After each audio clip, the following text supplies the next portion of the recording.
Hey everybody, this is Will Scott, and you're watching the new episode of Graveyard Carz. Whoa! What? Mother, shut up. Sorry about that. This time on Graveyard Carz. We just got our firepower car back from the dipper. It's actually not in too bad a shape. We were hoping to be a little bit better, but considering some of the jobs that we've done in the past, this isn't too bad. The firepower Cuda returns from the dipper. Probably end up being one of the most talked about cars we've ever done in the history of Graveyard Carz. So Mark and Will develop a plan of attack to get this beast through bodywork in as little time as possible. Alyssa learns the vital need for organization in the parts room to keep the graveyard wheels turning. That's the prime, that's the Pink Panther right there. But when she tries to help the crew get the firepower Cuda through bodywork, What thing I can do to help you with this car? Yes, as soon as the coffees are done. Serious? Will does his best to subvert her efforts. Finally, the ghouls team up with some new Hellcat owners and head out to the dyno to see how a stock Survivor 69 Daytona compares to this modern marvel of Mopar. What I would like to know is the horsepower to weight ratio. On this episode of Graveyard Carz. They're coming to get you, Barbara. It has been established that the buried dead are coming back to life. I'm Mark Warman, and together we bring dead muscle cars back to life, to exactly the way they were on the day they were born.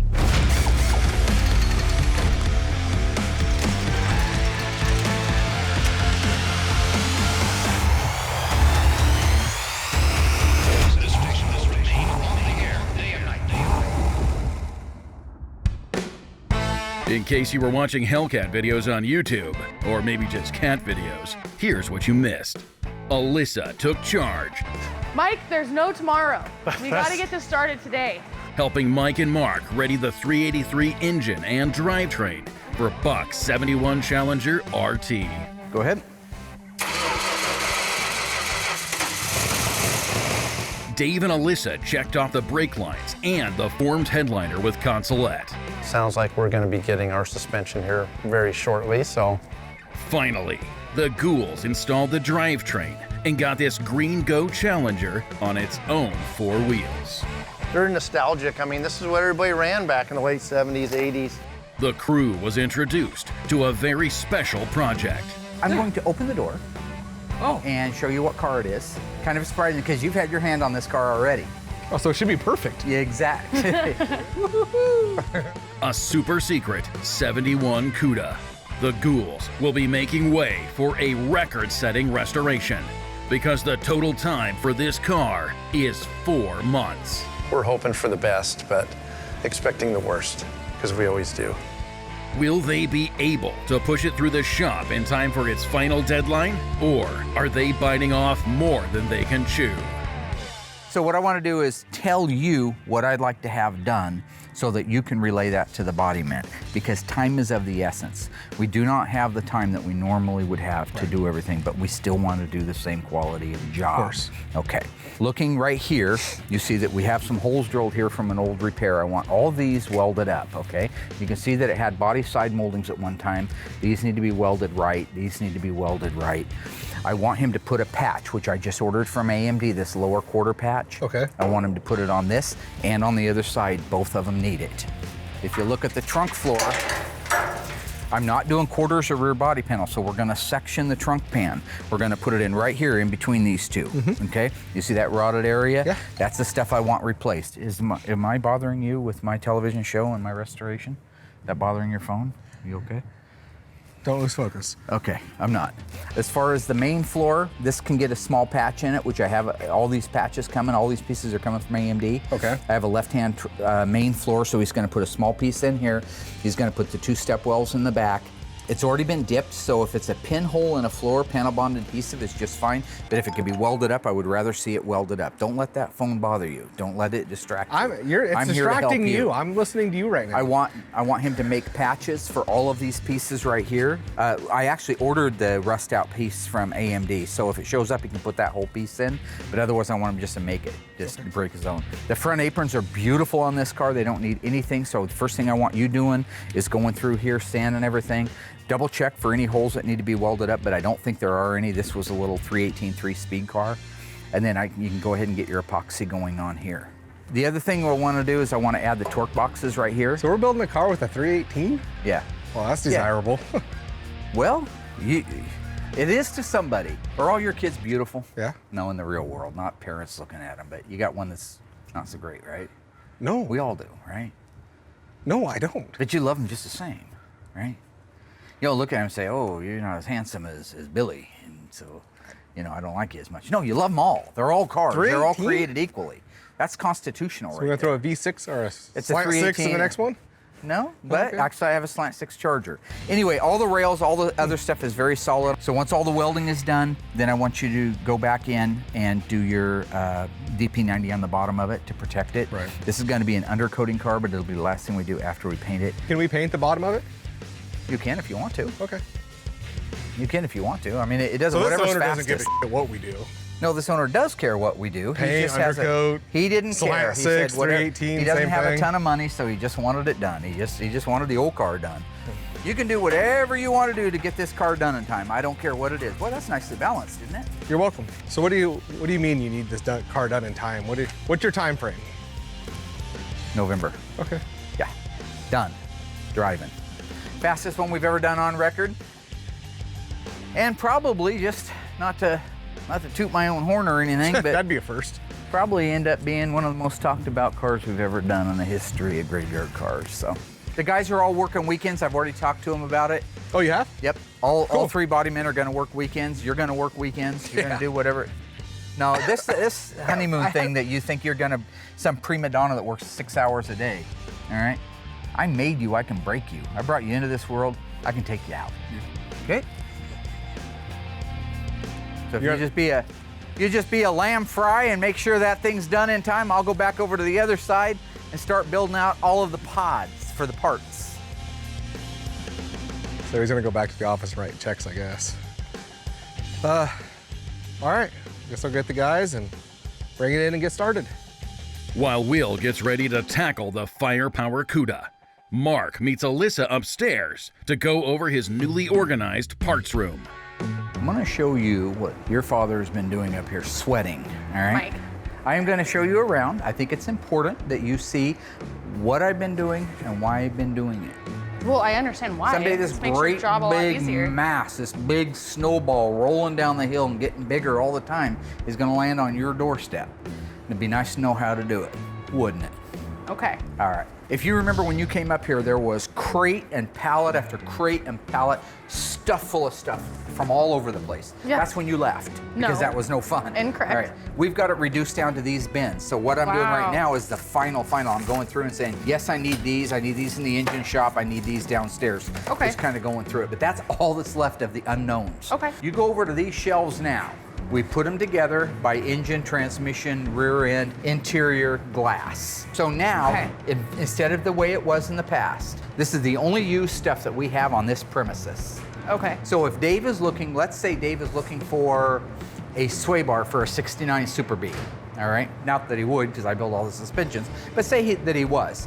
He comes over here, every sway bar on the premises at 3654 Catherine is on that shelf. So he walks Awesome. up. Here's one right here. He grabs it and goes. Or he comes up here. He needs one for a 66 Charger. He comes up here.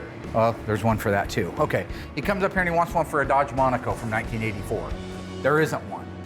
He goes back downstairs and orders it.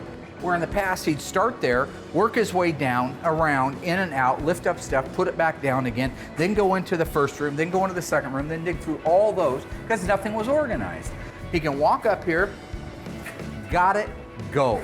That's the name of the game in the organization. If we're gonna start putting 12, 14, 16 cars a year out, every minute is valuable. These are all the used engines that we have. Other than that, Tony's got one here that he's storing, a 68 426 Hemi. Another engine that a guy bought, this is an unstamped engine, no date codes on it, kind of like a warranty block type thing. So when you have a car missing the original engine, Yeah. got a 70 Super B 446 pack, 4-speed engine, a Super Track pack, FC7, white top, white interior, console shift. When you have that and it's missing the original engine, gone. You have two choices.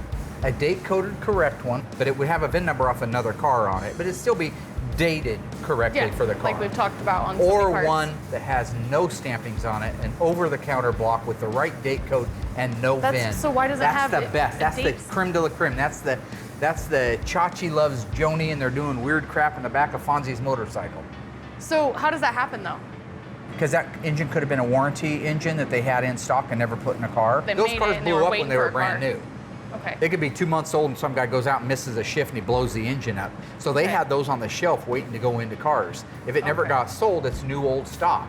That's the prime. That's the Pink Panther right there.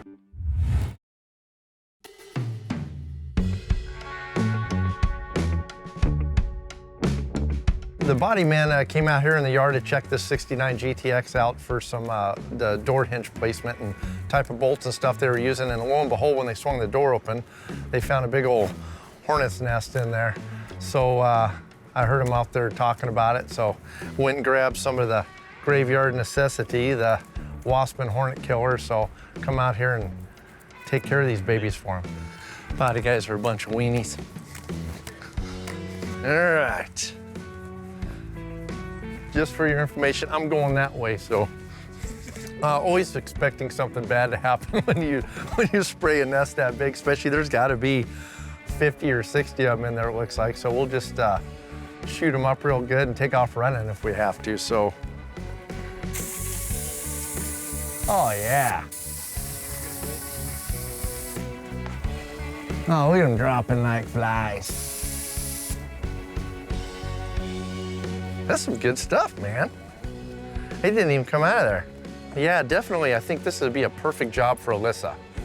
She could just come around here and just kind of keep all the cars cleaned out of wasps and hornets. I think that would be perfect for her. That's definitely an HR job, so I'll have to take that up with her at our next meeting, so. Hey, that was pretty easy.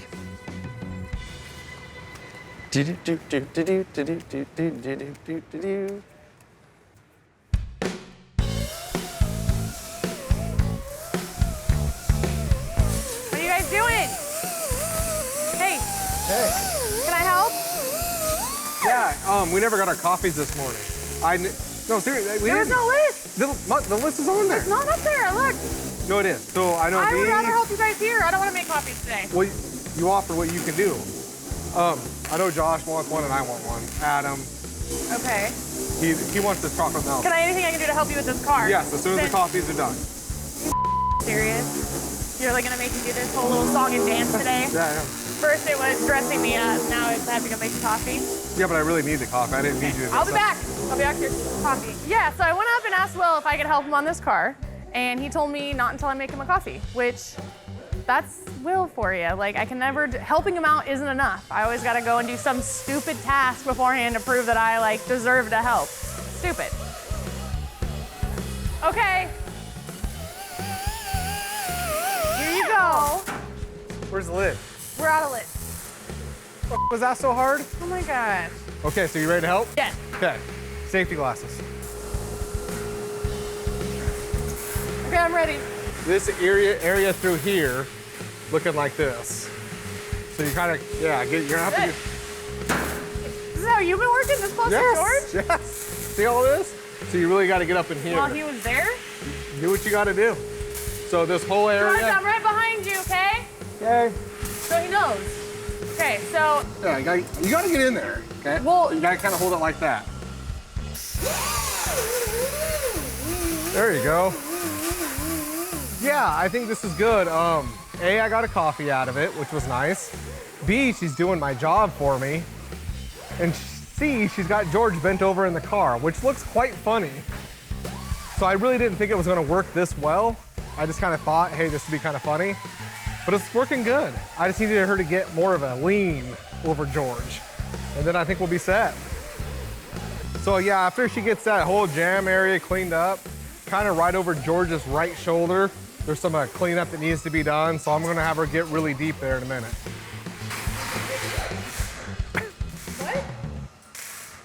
What did you say?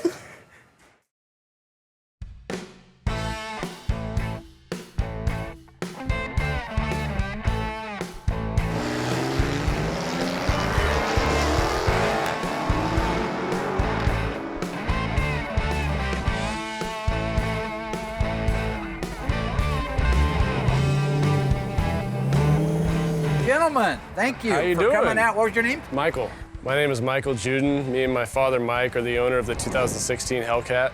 Mark Warman. Nice to meet you. Alyssa. Mike and Nice to meet Michael. you. Yeah. Jeff. And Jeff, Big Jeff. All right, my daughter Alyssa. Guys. Hi.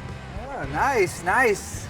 Yeah, we got it from that- Summers. Yeah, buddy of mine, Chuck Summers. Yeah. Yeah, my dad, he wasn't planning on getting it, but you know how it is. You go to look at a car and you end up buying her. Don't go to the grocery store hungry because you're gonna come home with a Hellcat. Right? Ever since I've been growing up, my dad's always talked about getting a muscle car. He mainly wanted a 70s Cuda, possibly a Challenger, but they were always way too expensive. I was out of town working in Detroit, and he called me on my cell phone and left me a message and said, "Son, I think I bought a Hellcat."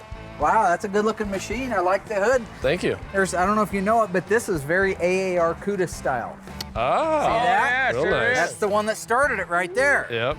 Just a little note there for you. Oh, okay. yeah. Next time you're riding around like everything's everything, just remember, AAR started it. Yeah, very cool. Is that the B5 Blue? Yep. That would be it. Nice. Paddle shifter? Yep. Basically, this is automatic, and then you have to shift it over to the left to enter manual mode with the paddle shifters. But you could just drive it with this. Yeah. Yeah. Just okay. automatic, normal. All right. Girls like automatics. So we're thinking I want to do a little comparing with some old school. That's one of the few cars on the lot that run too. Is what it is. Most of them are pretty dead by the time they get here. But that's a nice, clean, original, old, kind of almost a survivor car. Got a ton of miles on it. The guy bought it brand new. 375 horsepower, rated 440 Magnum in 69. I thought it'd be cool, take these up to the Marcola Way Station, drive them across the deck, see what that one's real, true, live weight is with nobody in it. Same thing for this. Yeah. Then go over to a place in Eugene that does dynos. Okay. Has a dynamometer. Yeah. Take that over, do a dyno on it, take that over, do a dyno on it, and then do a comparison. Just mostly, we already know that car will blow the doors off the Daytona. There's no, it's not a mystery. Yeah. Scooby-Doo ain't gonna come out and solve it. We already know the answer. What I would like to know is the horsepower to weight ratio. Okay. I want to know exactly how that plays because dragsters, race guys, that's one of their big things, horsepower to weight, horsepower to weight. Yep. Sound good? We'll meet you out You there. ready to rock? Oh, yeah. Ready to do this Born. I thought I'd take just a second and catch everybody up on Operation Firepower. That's our 71 Barracuda. Since it got back from the dipper, we've really been burning on this thing. So I've got all of the under hood stuff done. There were a few holes that needed to be welded up. There were some dents in there that needed to be repaired. This is all your inner apron area, core support, upper cowl panel. All that's done and now setting in epoxy, all right? We're putting in sections of floor. It was a really nice car. And so, yes, if it was a customer's car, something I was doing for a client, I probably would have I would have had more time, number one. I would have had more budget, number two. And we'd have put complete floor pans in it. In this case, we have no time, we have no budget, and the rest of the floor surrounding the area where we're putting the patches was perfectly fine. So this is kind of a bit of old school how we're getting to our finish line with this one. Once he's finished with that, he'll put the rear stepwell pan in, that's down here. Right now he's putting this main section in, which is the front half of the right floor pan. Now one thing that's cool is with Auto Metal Direct, you can get just one half of the floor, left half, the right half, or the whole thing is one thing. I knew that was a bad idea. Is it burning Yeah, through? it's blistering the undercoating. Mark gets in these modes where he's like 100 miles an hour, which is awesome. Problem being is he wanted these undercoated with the spray and seam sealer now. Not tomorrow, now, because there's no tomorrow, it needs to be done now. So now, as opposed to being ahead of everything, we have to go back and fix that because he needed it done now. So sometimes he gets a little overly excited, and now we're already just a few days into this project, and we're going back. Getting ready to order lunch. You want me to get you some French fries and a wah shake?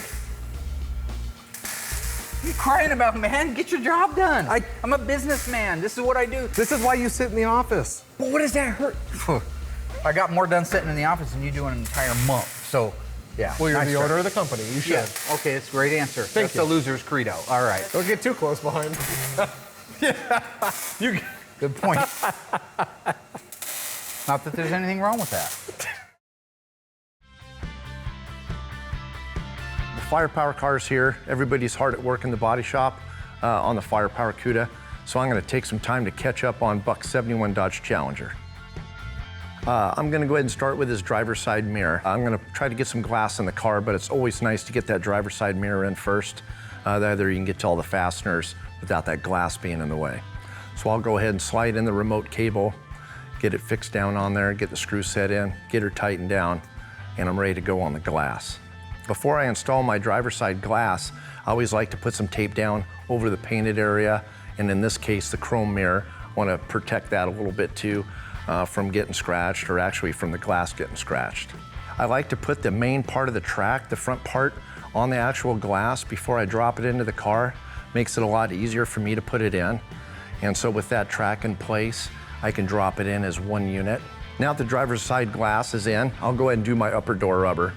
Upper door rubber, I kind of put a little bit of weather strip adhesive every 4 to 6 inches or so, and go ahead and install the rubber up and around and get it firmly into place. Okay, now that the driver's side's pretty much under wraps, I'm gonna go ahead and move to the passenger side. Same thing as the driver's side. I start with the mirror. In this case here, it's a fixed mirror. Driver's side was a remote mirror. This car had a cool option, having dual chrome racing mirrors, which is really nice. A lot of cars only had a single mirror. And after installing that, I go ahead and put my regulator in, go ahead and drop my glass in with all my tracks in place, get everything set, upper door rubber put in. After I get all that set up, make sure the door, glass rolls up and down correctly. Start shutting it, start adjusting it, get a nice even reveal. Yeah, the glass went in just fantastic. This is a really nice original car, so everything just fit perfectly. I didn't have to do any modifications. Everything adjusted just the way it should. Door shut nice. I got a perfect reveal, no gaps, no nothing, and it looks fantastic.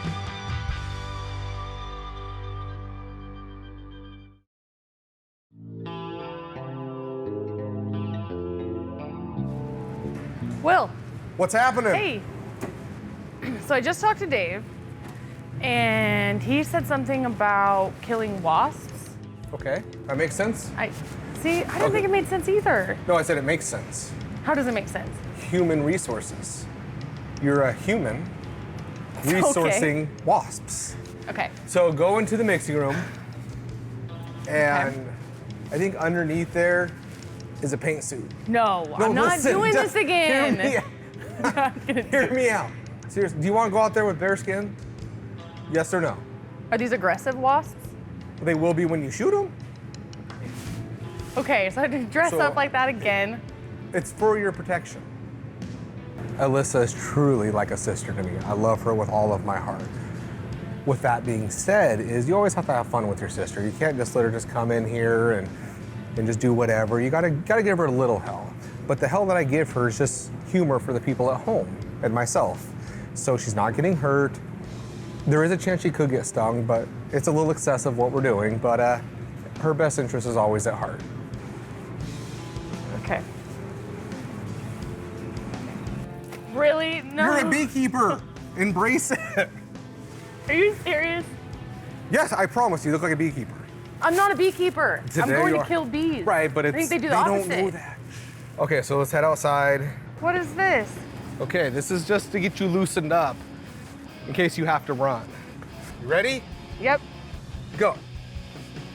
Oh, Whoa, what are you doing? this is right. It is so wrong. You got it. Okay. And back. This way? Sure. You gotta pick your own path, I see. All right, see? How'd I do? Good, except you went in instead of out, but that's fine. Alyssa puts bee wrangling on hold to join her father and the new Hellcat owners for a weigh-off. It's time to find out how much each car weighs before we test them out on the dynamometer. Those two measurements will give us the weight to horsepower ratio. Right now we're at the Marcola Way Station down the highway here heading into Springfield on Marcola Road. The last time we were here was back in season 1. I did it, 130 on wet roads. That's adventurous, we're stupid. It's kind of cool because that's nostalgic for me to be able to come back out here. What we're wanting to do today is wanting to do a real live version weigh-in of the Daytona Charger and the Hellcat. You can trust all the magazine numbers and the articles, but I just like to see it for myself. I'm gonna put the car at 4050. That's my weight on the Charger Daytona. Well, you're already That ain't wrong. bad at all. 43.20. All right, Port, get out. What? You guys laughing. I honestly have no idea, so I'm just gonna take a wild guess and say 4,100. Dang, it's under 4K. That's crazy. Good Lord, you weigh a lot. Are you sure it's me? Well, I don't know, you got out and that thing started squeeching and flipping like some kind of a slot machine. Okay, Dad. 39.60, not a bad guess, not a bad guess. 39.60. That's real, because that car's pretty complete. The jack and the spare are even in it. I mean, that car's real complete. All right, pull it off. I would expect both of them would be within a reasonable range of that. And I think Chrysler's calling that one in at 45, 46, somewhere on the Hellcat. It sounds nice, though. Right there. Right there. Good. Stay in there and let it calculate. Probably guess the Hellcat to be somewhere between 4,400 and 45, so I'll go with 4,450. Want to see what you weigh? I'm about Holy. 150. 2.5 tons, man. I know. I told him we were gonna be close to 5K. All right, hop out, muscles. You got to get off the scale there. Oh, I was 10 pounds off. That's a pretty good guess. It's in the magazine. How the hell's that a guess? I said it was Mine was a real guess. Well, you're 10 pounds off. Yeah. All right. Probably fuel, right? Probably just fuel. I might be a spitter So in there. 44.40. Yeah. Okay, now we got our weigh-ins. Looks like we're talking 480 pounds difference. The Hellcat to the Daytona. So now that we've got that, we're gonna go over and do a dyno on it, and this is real horsepower to the ground, not to the crankshaft. This is net horsepower versus gross horsepower, which is the way it was measured in '69.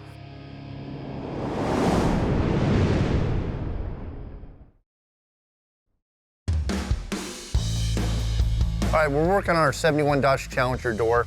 I learned something new today with the regulators. A lot of the 70 stuff is 70 specific. They just kind of did that on the Cudas and the Challengers. I mean, it's pretty self-explanatory. I mean, if you've been around the cars. Today I found out that the 71 door frame, the actual inside of the door frame, is different than a 1970. You can see this has got a really small slot on it here. So when this gear comes up, when the window's going down, see how it stops right there, and it's got plenty of room in that opening. On the 70 regulators, whenever this gear comes up, it would actually hit, the regulator would hit right on the edge of that. So the 70 door frame actually has a longer slot right here. It comes all the way out to here. So whenever that gear comes up, it's got plenty of room to rotate up into there. At first I thought, oh, I wonder if it's just a little bent and it's not coming up all the way. But it turns out that whenever I looked in and found a 1971 car out there that was all original, the 1971 regulator, the throw is actually different on the gear. So the gear doesn't come all the way up. It stops short, excepting, you know, this smaller hole, and so there's your problem. So I tried to put that 70 gear into a 71 small gap. That's where I ran into my problem. So swap the regulators out. As you can see, it works perfect now. So ready to finish her up.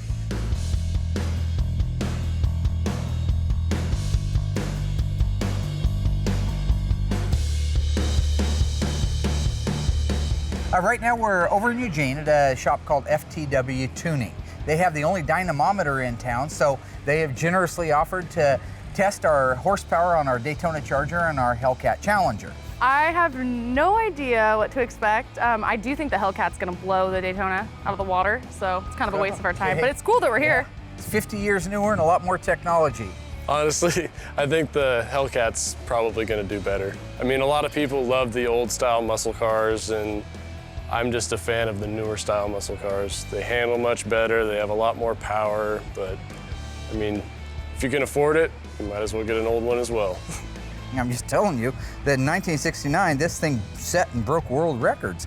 And I respect the fact that Dodge is still continuing to be cool. Absolutely. Yeah. Hell's yes, I respect it. So the first one up on the dyno rack is going to be the Daytona Charger, rated at 375 brake horsepower. Now that was to the crankshaft. What we're going to measure is how many of those little ponies are making it down to the ground between the tire and the earth. 200 horsepower to the dirt. Can we do it now? I second that, yes. Let's shoot this maternal lover. He's got issues.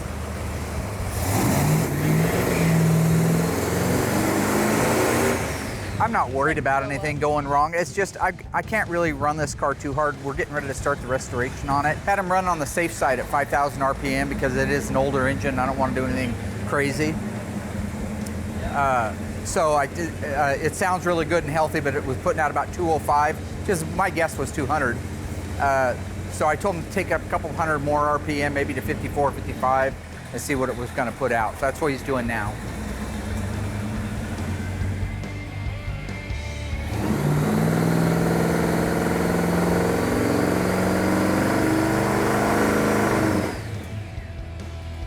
The old girl did good at 205 horsepower to the tires. I mean, that's pretty good horsepower on an old car that's worn out, you know, that hasn't been restored yet. Might bring it over after we're done building the engine and see how it does, you know. But even at that, 205, that's very respectable for the day. That's to the ground, you know, that's not at the crankshaft. So it lost, according to the factory, about 175 horsepower between the crankshaft and the tires. So they're getting ready to take it down off of there and bring the Hellcat up and find out what it does to the tires. Find out if Dodge is telling the truth or not. This is actually kind of cool. I haven't been around a Hellcat up close, so just driving over here, the sound of it definitely is impressive. I mean, it's an all business engine. It's set up that way. It'll be interesting to see the difference. Our old car, the Daytona, it uses a fluid-driven torque converter that with RPMs and pressure, it locks up. This one has an electronic lockup converter, so the minute he goes into it, it's like driving a stick shift. There's no give, there's no play, there's no slip. So that's a huge advantage. But the fact that it's, you know, a high horsepower car, late model technology, it'll be interesting to see what it puts out in the way of horsepower to the tires.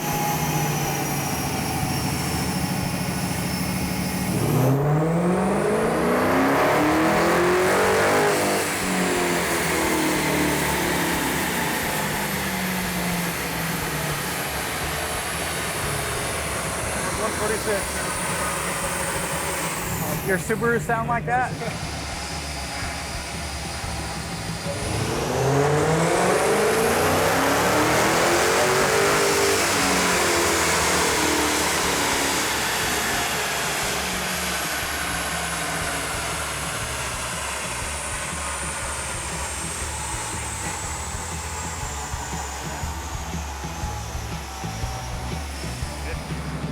You gotta respect that car, or you're gonna be dead. Oh, you're gonna be dead. Yeah. I mean, that's just the whole thing. That thing's just a rocket. Oh, it's crazy. I'm so proud of Dodge. I mean, they were doing it back in the day, and they're doing it now. Oh, yeah. They always pulled out all the stops and came out with the Hemis and the six-packs and the Superbirds and Daytonas and the crazy graphics and air grabbers, pistol grips. I mean, they were always on the cutting edge. Now they come out with this insane contraption. Oh. You better respect it or you're gonna be dead. Oh, yeah, that's a fact. So under ideal conditions, it's gonna run at 680 horsepower. But today we ran it a couple times. It's really hot. I think it's over 100. It feels like it. So it's running at 650, which Yep. is still amazing. It's great. I mean, what more could you ask for? Yeah. Anywhere that's gonna take flight. It's a factory Gosh. production car, and it's putting 650 horsepower to the wheels.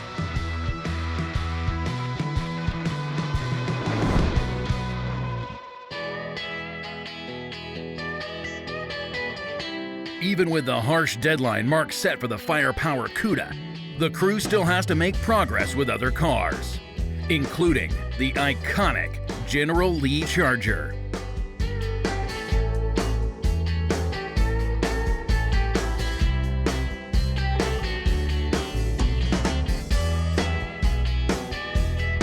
The bodymen lay down some elbow grease and finish out the back end of the car.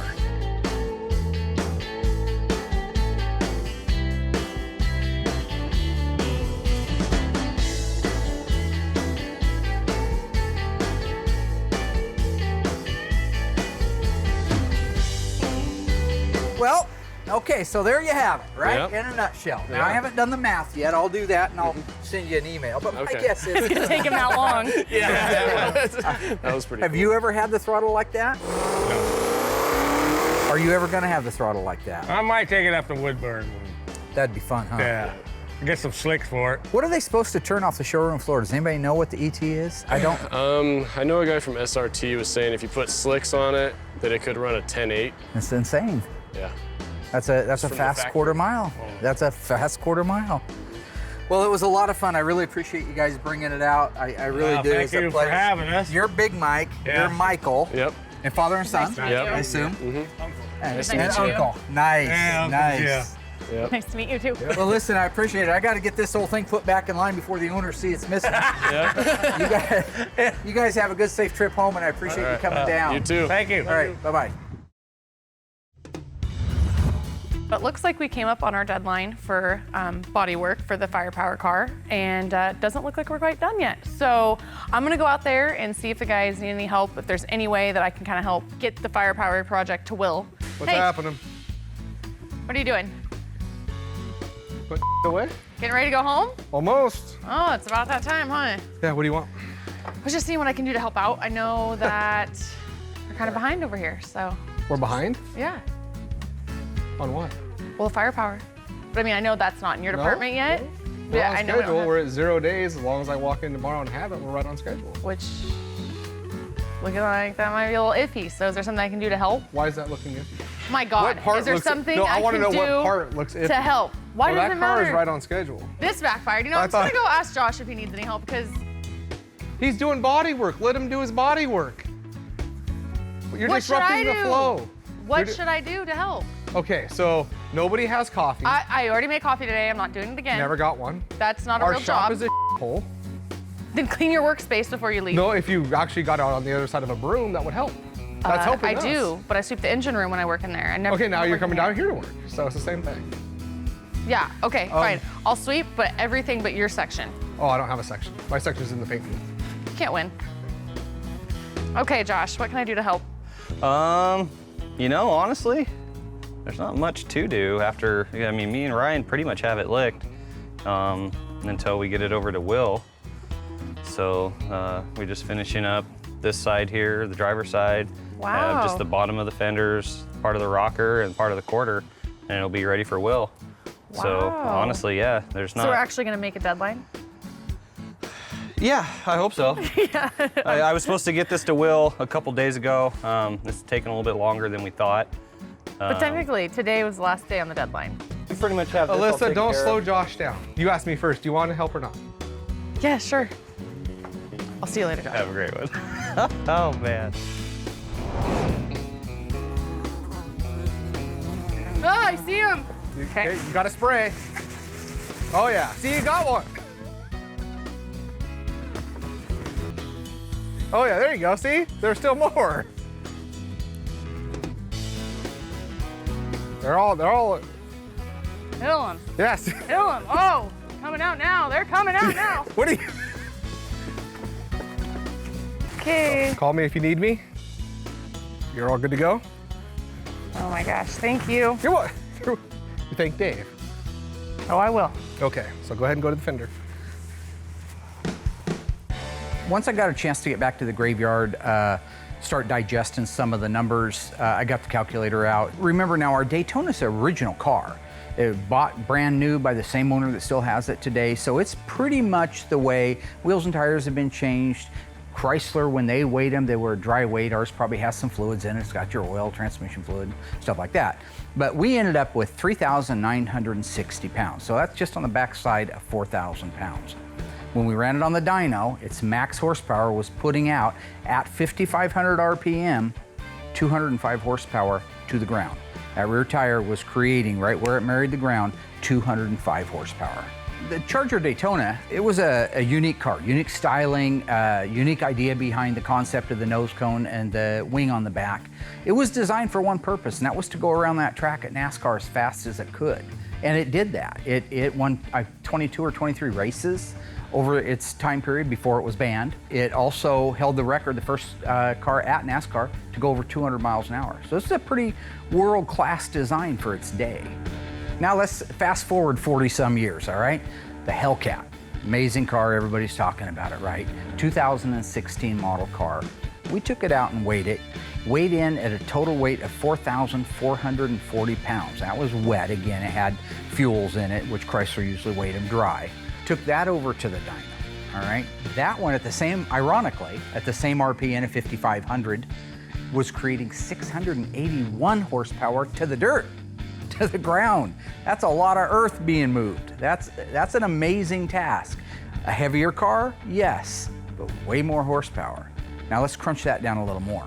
The Hellcat, 2016 Hellcat, nasty fast car, creates 0.15 horsepower for every pound of the car.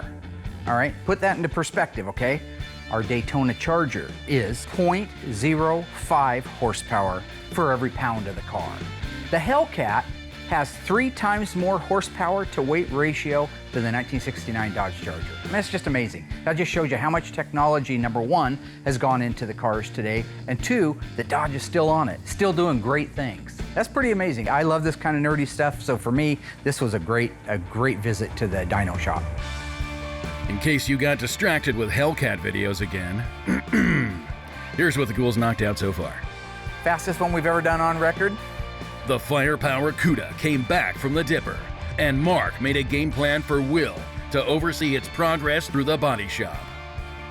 Under Mr. Scott's watchful eye, the CUDA made it to day 0 with help from Josh and a little help from Alyssa. Mark gave Alyssa a primer on staying organized. If it never got sold, it's new old stock. That's the prime, that's the Pink Panther right there. And how parts are the lifeblood of the shop. Dave cranked out the door glass and trim on Buck's 383 Green Go Challenger RT. Mark got to meet some fans and test their new Hellcat against a stock Survivor 69 Daytona at the dynamometer for some real-world numbers and a sobering reality check. Finally, Alyssa took a course on WASP management, but will she pass her final exams? Yeah, definitely. I think this would be a perfect job for Alyssa. Are you serious? Yes, I promise you look like a beekeeper. I'm not a beekeeper. I'm Today going you to are. kill bees. Right, but I it's, think they do the opposite. don't know that.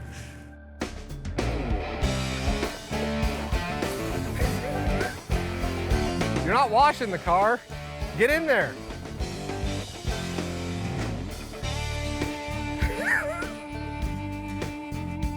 Got one. Got him. Got him. Got him. That's all I can take right now. Okay. You okay? Okay, so you got the. Stressful. Oh, well, I know. That's It's like what, a real life video game. This is video game? Like Grand Theft Auto? I don't know how you can wear this hat all day. It's hot. Okay, well, they're still coming out. So, you got a good feel for everything? Look at all of them. Look at all of them dead on the ground. Oh, dude, there's a lot there, actually. Yeah. See? You just made my job safer and Dave's. You're welcome. All right, keep it up. There's the high five that you and Dave do every time something good happens in your life. So you should be good from this. What? What the f is that? Okay, well, keep up the good work, and I think I'm gonna call it a day. I mean, I see where this might have been necessary to keep me from getting stung, but I do feel really stupid out here running drills around rims in this suit when it's 100 degrees. So Will's definitely gonna get it this time. Like, I can't let this one slide under the rug again. I have to get it back. Are you done? Are all the bees dead, or are you gonna keep going? But maybe I'll get my dad to call a professional to come out here and do it.